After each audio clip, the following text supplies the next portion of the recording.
میں نے سوال چھوڑا تھا کہ پینٹاگان کے جریدے نے army chief general Asim Munir Syed کی جو پروفیشنل کیپیبلٹیز ہیں، کیپیسٹیز ہیں، ان کی بڑی تعریف کی ہے۔ اب امریکہ میں ہر موو ایک ظاہر ہے کسی آبجیکٹیوٹی کے لیے ہوتی ہے، اسیسمنٹ ہوتی ہے ان کی۔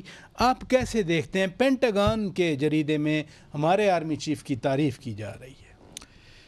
صرف جریدے میں نہیں، پینٹاگان میں ان کی خاصی عزت کرتا ہے، اور گزشتہ دسمبر عزت کرتا ہے تو جریدے میں آیا نا۔ جی گزشتہ دسمبر یہ جب گئے تھے دورے کے لیے تو یہ ان کے ڈیفنس سیکرٹری جو ہیں لوئڈ آسٹن سے ملے تھے۔ اس کے بعد جو ہے جو پورے انٹیلیجنس چیفس ہیں ان سے ملے تھے، اور اس کے بعد سینٹ کام میں بھی گئے تھے جو ان کا ہیڈ کوارٹر ہے، جو پورے کے پورے اس خطے کو دیکھتا ہے، سینٹرل کمانڈ جو یو ایس جی اس میں ٹیمپا فلوریڈا میں ہے۔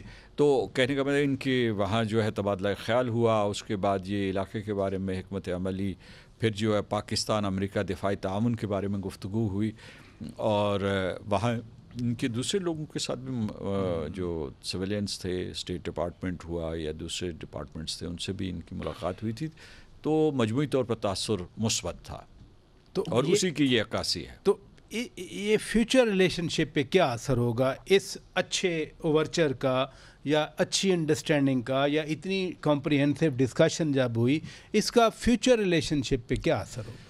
دو تین چیزیں ہونی چاہیے۔ اس سے پہلے تو یہ ہے کہ ہمارے مذاکرات، جو دفاعی مذاکرات ہیں، وہ ذرا اعلیٰ سطح پہ ہونے چاہیے، پرنسپلز کی سطح پہ ہونے چاہیے۔ دوسرا یہ ہے کہ ہمارے جو امریکہ کے فاضل پرسے چاہیے ان کی ترسیل ہونی چاہیے، کیونکہ امریکہ کا F-16 ہو یا دوسرے جو ڈیفنس پلیٹ فارمز ہیں، ان کے لیے ہمیں ان کے فاضل پرسے چاہیے۔ تیسرا یہ ہے کہ ہمیں بہت سا اسلحہ چاہیے جو ہمیں استعداد دے سکتا ہے، نئی استعداد دے سکتا ہے، کیونکہ ہمارا جو ہے وقت کے ساتھ ساتھ چین پہ بہت زیادہ انحصار ہو گیا ہے جو دفاعی آرمامنٹس ہیں ان کے لیے۔ تو میرا خیال ہے کہ یہ ٹھوس نتائج ہو سکتے ہیں، لیکن ان سب سے بڑھ کے یہ ہو سکتے ہیں کہ ایک قسم کی ہمارے اور امریکہ کے درمیان اس علاقے میں امن اور سلامتی اور دفاعی تعاون کے لیے ایک اسٹریٹجک انڈرسٹینڈنگ بھی ہونی چاہیے۔ اس ریجن کی آپ نے بات کی، تو نئے الیکشن کے بعد کوئی بھی صدر بنے، بھارت کے ساتھ کیسا تعلق آپ دیکھتے ہیں امریکی ایڈمنسٹریشن کا، جو بھی بنے؟ بھارت کا تعلق جو ہے امریکہ کے ساتھ پہلے بھی بہت مضبوط تھا۔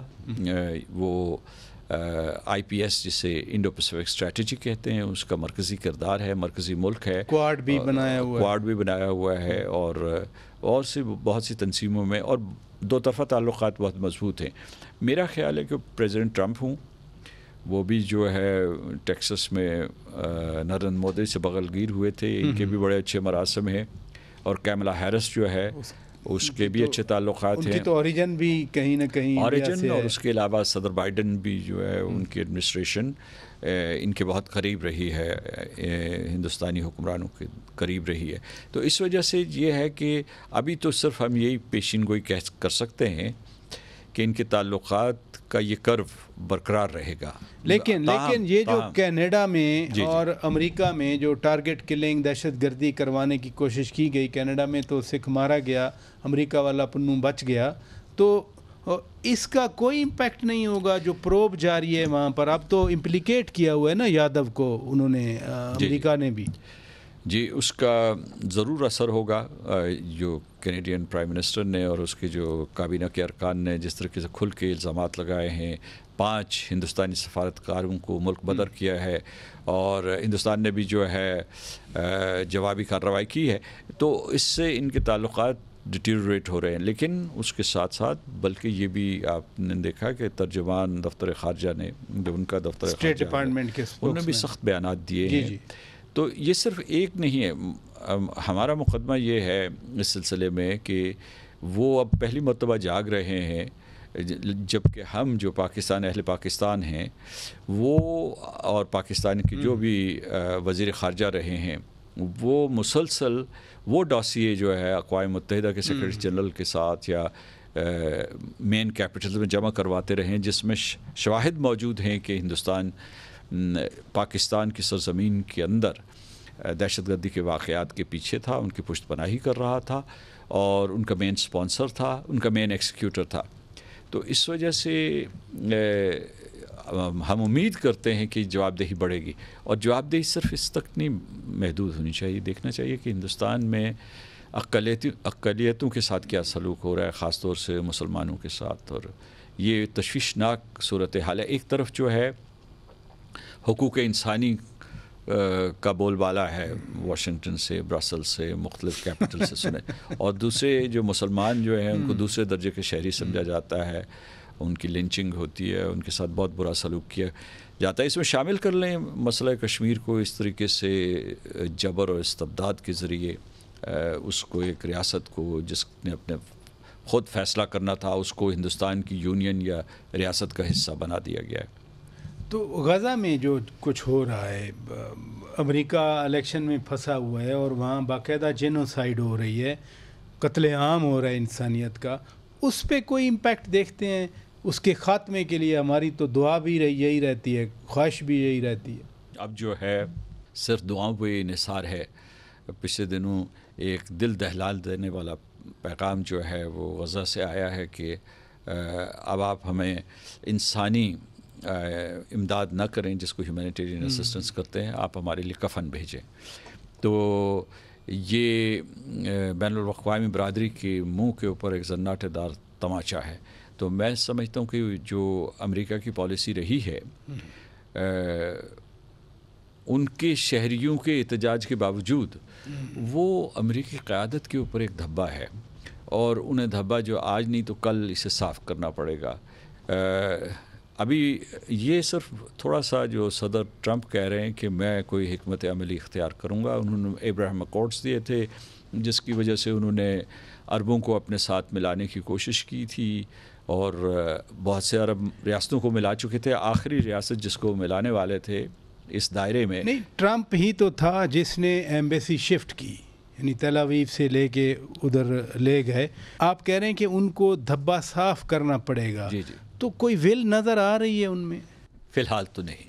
اور لیکن جنگ پھیلتی بھی جا رہی ہے. اب ایران کے ساتھ جو اسرائیل کے حملے شروع ہوئے ہیں، مثلا اسماعیل ہانیہ کو شہید کروایا، حسن نصر اللہ کو شہید کروایا، پھر سنور مرحوم وہ شہید ہو گئے، پھر ایران کے اندر سٹرائکس ہو گئیں، ایران نے بھی میزائل داغ دیے اسرائیل کے اندر. تو یہ فلیش پوائنٹ بنا ہوا ہے یا یہ بس ریسٹرین رہے گا؟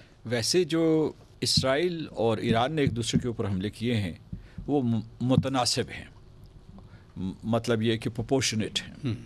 اور لیکن جو اسرائیل حملے کر رہا ہے سدرن لیبنان پہ اور غزہ پہ، وہ غیر متناسب ہے، ڈسپروپورشنیٹ اٹیکس ہیں.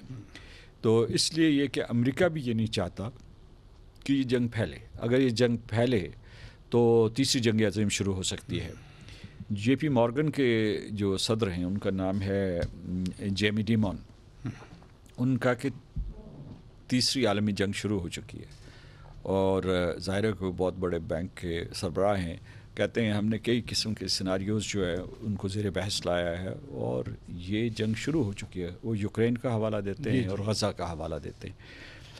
اس وقت ضرورت اس بات کی ہے کہ امریکہ اپنے حلیفوں کے ساتھ بیٹھے، یعنی جو نارتھ اٹلانٹک الائنس ہے، اور دوسرے چین اور روس سے مشورہ کر کے، جو بڑی طاقتیں ہیں جو اس کی مخالف طاقتیں لیکن ان کے ساتھ عالمی امن کی خاطر بیٹھ کے. ڈونلڈ ٹرمپ نے یہ اعلان تو کیا ہے، ڈونلڈ ٹرمپ نے اعلان تو کیا ہے کہ میں یہ جنگیں بند کراؤں گا. کیا وہ کروا سکتے ہیں؟